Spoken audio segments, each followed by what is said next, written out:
Guys welcome back to our channel. आपके हमारे channel के थर्ड वीडियो पे थर्ड पार्ट पर सभी का वेलकम है। साथ ही मुझे लगता है कि आपने इससे पहले वाले पार्ट्स जो हैं वो पढ़ लिए होंगे। ये हमारा डे 3 का पार्ट होने वाला है और इसमें हम पढ़ने वाले हैं इंडियन मीडिया की हिस्ट्री और फ्रीडम ऑफ प्रेस के बारे में। ठीक है, तो देखो, अब मैं आपको सबसे पहले थैंक यू बोलना चाहती हूँ जिन लोगों ने मेरे चैनल को सब्सक्राइब किया है। ठीक है, and thank you for supporting me. तो without wasting our time let's get started. सबसे पहला जो है, that is the first newspaper in India, कौन सा था? Hicky's Bengal gazette. It is the first newspaper in India जो कि 1780 में आया था। जेम्स ऑगस्टस हिकी ने उनको मतलब एस्टेब्लिश किया था, जो कि एक आयरिश मैन थे जो कोलकाता में रहते थे। ठीक है, जिसको जिस पहले कलकत्ता बोलते थे अब उसको कोलकाता बोलते हैं। ठीक है, फर्स्ट इंडियन न्यूज़पेपर कौन सा था हमारा? आ, यही Hicky's Bengal gazette. This was the first newspaper. ठीक है, that was the Indian newspaper जो कि इंग्लिश में पब्लिश किया गया था सबसे पहले। ठीक है, इसने क्या किया कि करप्शन को एक्सपोज किया, जितने भी ब्रिटिश ईस्ट इंडिया की कंपनी के ऑफिशियल्स थे उनको क्रिटिसाइज किया, जो उनके गलत काम थे उनको रिवील किया। अब जब क्या होता है, जब हम किसी के गलत कामों को, किसी भी कंपनी को एक्सपोज करना शुरू करते हैं तो हमें क्या मिलने लगता है? हमें क्रिटिसिज्म मिलने लगता है बहुत सारा। ठीक है, तो वो न्यूज़पेपर बंद हो गया। ठीक है, किस वजह से? क्योंकि उसको बहुत ज़्यादा क्रिटिसाइज किया जा रहा था बिकॉज ऑफ द करप्शन। ठीक है, जो भी उन्होंने एक्सपोज किया उसकी वजह से उसको मतलब बंद किया हो गया, उसको सप्रेशन झेलना पड़ा बहुत ज़्यादा। अब ये कुछ हमारे अर्ली इंडियन लैंग्वेज के न्यूज़पेपर हैं, जैसे समाचार दर्पण। ठीक है, जो हमारा फर्स्ट न्यूज़पेपर आया था वो हमारा 1780 में आया था।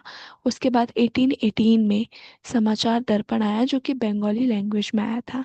ठीक है, इसमें जो ये था समाचार दर्पण, इसका मेन फोकस जो था एजुकेशन और सोशल रिफॉर्म्स के लिए था। फिर हमारा आया बॉम्बे समाचार, जो कि गुजराती न्यूज़पेपर था। ठीक है, 1822 में आया, सॉरी 22 में आया। और मतलब इसने भी एक अपनी अच्छी पहचान बनाई। ठीक है, फिर हमारा आया इंडियन एक्सपेक्टेटर स्पेक्टेटर, जो कि इंग्लिश लैंग्वेज न्यूज़पेपर था। 1840s में जाके शुरू हुआ था, जो कि पॉलिटिक्स, ट्रेड और जो भी कॉलोनियल रूल थे उनको कवर अप करता था। फिर importance of newspaper in India क्या है? ठीक है, न्यूज़पेपर की इम्पोर्टेंस बहुत से लोगों को अलग अलग पता होंगी, क्योंकि बहुत सारी इम्पोर्टेंस है। कोई मानता है कि हमें इन्फॉर्म करने के लिए है, कोई मानता है एडुकेट करने के लिए है। ठीक है, कोई मानता है अकाउंटेबिलिटी के लिए है। तो these are some of the importance of the newspaper in the Indian history. Indian history की बात कर रहे हैं कि अभी के टाइम पे तो हम मान रहे हैं, ठीक है, कि न्यूज़पेपर कैसे कैसे काम आ रहा है। लेकिन पहले के टाइम पे जब कोई माध्यम नहीं था कि कहाँ क्या चल रहा है, तो newspaper was the first thing जिसके थ्रू हम बता सकते थे कि यहाँ पर ये हो रहा है। ठीक है, और ये चीज़ गलत हो रही है। क्योंकि उस टाइम पे सोशल मीडिया नहीं था, उस टाइम पे टीवी नहीं थी।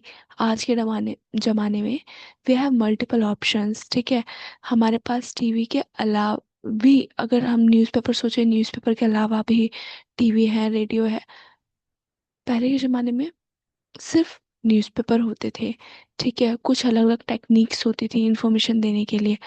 तो मतलब बहुत ज़्यादा इम्पोर्टेंट रोल प्ले किया है। ठीक है, अगर हम देखें तो न्यूज़पेपर ने। अब जैसे कुछ न्यूज़पेपर है, जैसे केसरी न्यूज़पेपर है। ठीक है, ये बाल गंगाधर तिलक का न्यूज़पेपर था। जैसे यंग इंडिया हो गया, महात्मा गांधी, हरिजन हो गया, ये भी महात्मा गांधी का। ठीक है, अमृता बाजार पत्रिका, ये शिशिर कुमार घोष की न्यूज़पेपर थी। ठीक है, द हिंदू सुब्रमण्यम अय्यर की न्यूज़पेपर था। ठीक है, कुछ एक्ट्स भी हैं, कुछ लॉज भी हैं, जो कि हम धीरे धीरे पढ़ेंगे। फिलहाल जिस टॉपिक से रिलेटेड ये वीडियो है, हम इस पे वही चीज़ कवर करने वाले हैं। ठीक है, जैसे हमारा रेडियो का एवोल्यूशन पढ़ते हैं, तो रेडियो के एवोल्यूशन में क्या था? AIR, ऑल इंडिया रेडियो, 1936 में आया था। ठीक है, उससे पहले भी कुछ हमारी हिस्ट्री रही है। जैसे कुछ इससे पहले एक्सपेरिमेंट्स किए गए थे। जगदीश चंद्र बोस ने फर्स्ट वायरलेस सिग्नल्स 1907 में कोलकाता में बनाए, मतलब ट्रांसमिट किए थे। ठीक है। और जो रेडियो क्लब ऑफ बॉम्बे था, इन्होंने प्राइवेट ब्रॉडकास्टिंग 1923 में शुरू की थी। ठीक है। मतलब अगर तुमसे कोई पूछता है कि रेडियो का एवोल्यूशन, तो आप सीधे स्टार्ट कर देते हैं एआईआर से। बट उससे पहले ये भी चीज़ समझना जरूरी है कि Jagdish Chandra Bose was the first one who transmitted the first wireless signals in, किसमें, 1907 में। कहाँ पर? कोलकाता में। ठीक है। हमारा फर्स्ट इंडियन न्यूज़पेपर, वो भी कोलकाता से ही जेम्स ऑगस्टस हिक्की का था। ठीक है। फिर इंडियन ब्रॉडकास्टिंग एस्टेब्लिशमेंट हुई। ठीक है। मतलब कंपनियां आई बहुत सारी। ऑल इंडिया रेडियो फॉर्म हुआ 1936 में, जिसका हेडक्वार्टर कहाँ था? दिल्ली में। ठीक है। और इसको हम पहले बोलते थे ISPS, Indian state broadcasting service. इसको पहले इस नाम से जाना जाता था। ठीक है। आकाशवाणी, इसको भी कई लोग आकाशवाणी भी बोलते हैं। गवर्नमेंट ऑफ इंडिया इसको कंट्रोल करती है। और एक पब्लिक सर्विस ब्रॉडकास्टर है हमारा एआईआर, ऑल इंडिया रेडियो। ठीक है। फ्रीडम के टाइम पर भी हमारा ऑल इंडिया रेडियो ने बहुत ही ज़्यादा इंपॉर्टेंट रोल प्ले किया था। फिर हमारा दूरदर्शन आया 1959 में। This was the first India's first TV service. और शुरुआती में ये एआईआर का पार्ट था। ठीक है। एआईआर का पार्ट था शुरुआती में, जब ये 1950 में आया था। 1976 में ये सेपरेट हो गया। जो इसका फर्स्ट टीवी टेलीकास्ट था, डेट वाज एक्सपेरिमेंटल। और जिसका कलर टीवी था, जो सबसे पहला कलर टीवी शो आया था 1982 में आया था, एशियन गेम्स के दौरान। ठीक है। अब हम पढ़ेंगे, लाइक ये तो देखो पूरी टाइम लाइन है, आप पढ़ सकते हो कि 1956 में आया, 1965 59 में आया, 65 में लॉन्च हुआ, 70s में एक्सपेंड हुआ, ट्रांसमिशन सैटेलाइट से, सब चीज़ें आप पीपीटी के थ्रू पढ़ सकते हो। मैंने जो ओवरऑल है वो आपको बता दिया है। ठीक है। इमरजेंसी इन द प्रेस, इसके बारे में हम थोड़ा सा बाद में पढ़ेंगे, क्योंकि इससे पहले हम 19 के बारे में पढ़ना चाहते हैं। ठीक है। ये शायद ये रहा 19 ठीक है। 19 क्या कहता है कि हमारे पास जितने भी सिटीजन हैं, सबके पास राइट्स हैं कि जो भी हम बोलना चाहते हैं, जो भी हम कहना चाहते हैं, हम कह सकते हैं। We have the freedom to speech and expression. ठीक है।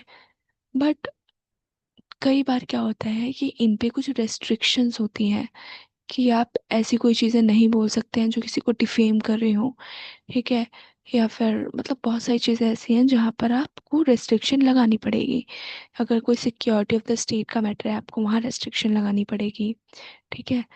और सॉवरेनिटी या इंटीग्रिटी का मैटर है, तो वहाँ पे आपको अपनी एक्सप्रेशन, और अगर क्या बोलते हैं स्पीच है, तो आपको ध्यान में रख के बोलना पड़ेगा।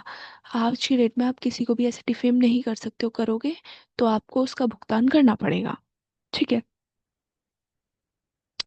तो ये सिंपल सी बात है कि हमें फ्रीडम पूरी तरह मिली, बट कुछ रेस्ट्रिक्शंस के साथ मिली हुई है।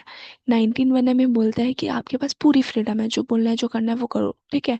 बट वहीं 19 ये बोलता है कि आपकी जो फ्रीडम है उसके ऊपर कुछ रेस्ट्रिक्शंस हैं। ठीक है। वो रेस्ट्रिक्शंस इसलिए लगाए हैं कि शांति भंग ना हो, आप किसी को डिफेम ना करो। ठीक है। हम बहुत सारी चीज़ों को सोचते हुए कुछ रेस्ट्रिक्शंस जो हैं वो लगाए गए हैं। ठीक है। अब ये वाला जो पार्ट है, इमरजेंसी ऑफ द प्रेस, ठीक है, emergency and the press, sorry, इसको, इसके लिए मैं स्पेशली एक शॉर्ट वीडियो अपलोड करूँगी। ठीक है। आज या तो वो अपलोड हो जाएगी, अगर आज नहीं हुई तो मे बी कल तक वो वीडियो अपलोड हो जाएगी। उसमें मैं बहुत ही इजी तरीके से बताऊंगी। ठीक है। इसमें हम इसलिए कवर नहीं कर रहे हैं क्योंकि बहुत लेंथी हो जाएगा वीडियो, और मैं नहीं चाहती हूँ वीडियो ज़्यादा लंबा हो। ठीक है। ये कुछ की कॉन्सेप्ट्स हैं। फोर्थ स्टेट रूल, जैसे आपको पता ही होगा, चौथा पिलर हमारा मीडिया है। ठीक है। तो भी ये आप पढ़ लेना, इसमें से कुछ है नहीं कि आपको नहीं समझ आएगा। और की क्वेश्चंस हैं, इन सभी क्वेश्चंस के आंसर आपको कमेंट बॉक्स में देने हैं। ठीक है। आप, मैं चाहती हूँ कि आप, क्योंकि ये जितने भी क्वेश्चंस हैं, आई एम डैम श्योर कि लास्ट सेकंड क्वेश्चन को छोड़ के आप सारे क्वेश्चंस इस वीडियो के थ्रू दे सकते हैं। ठीक है। तो इन क्वेश्चंस के आंसर मुझे कमेंट में बताएं। साथ ही अगर कोई क्वेश्चन का आपको आंसर नहीं पता है तो वो भी बताएं। I will answer that. ठीक है, और नेक्स्ट वीडियो में हम वैसे इसके आंसर्स कवर करने वाले हैं। ठीक है, तो फिलहाल वीडियो यहीं एंड करते हैं। अगर आपको वीडियो पसंद आया हो तो लाइक कर लो, चैनल को सब्सक्राइब कर लो। साथ ही अभी भी टाइम है, अगर आपने नहीं शुरू किया है तो दोबारा से शुरू करो, दोबारा से करो। ठीक है, जब तक नहीं हो जाता छोड़ो मत, सारे जितने भी पार्ट्स हैं वो आप धीरे धीरे कवर करते रहो। ठीक है, और अगर ऐसा कोई डाउट है या ऐसा कोई टॉपिक है जो आप चाहते हो मैं पहले कवर करूं, तो आप मुझे ज़रूर बताओ, हम उनको पहले कवर करते हैं। ठीक है, नेक्स्ट लेक्चर से हम क्या करेंगे कि ये क्वेश्चन सॉल्व करेंगे, लेकिन उसमें भी हमें एक क्वेश्चन स्टार्टिंग में डाल देंगे जिससे आपको पहले का भी रिवाइज होता रहे। ठीक है, जैसे इस वाले लेक्चर में मैंने पहले वाले लेक्चर का कोई भी क्वेश्चन नहीं डाला था, तो मे बी आप लोगों में से कई ऐसे होंगे जिन्होंने वो लेक्चर पढ़ा हो बट रिवाइज नहीं किया हो। ठीक है, तो थोड़ा सा माइंड से स्लिप हो जाता है। तो आई विल ट्राई कि नेक्स्ट टाइम से मैं सारे क्वेश्चंस पिछले लेक्चर्स के भी कुछ कुछ क्वेश्चंस जो हैं डालूं। ठीक है, तो इन क्वेश्चंस के आंसर आप मुझे फिलहाल कमेंट बॉक्स में दीजिए। तब तक के लिए टाटा बाय बाय।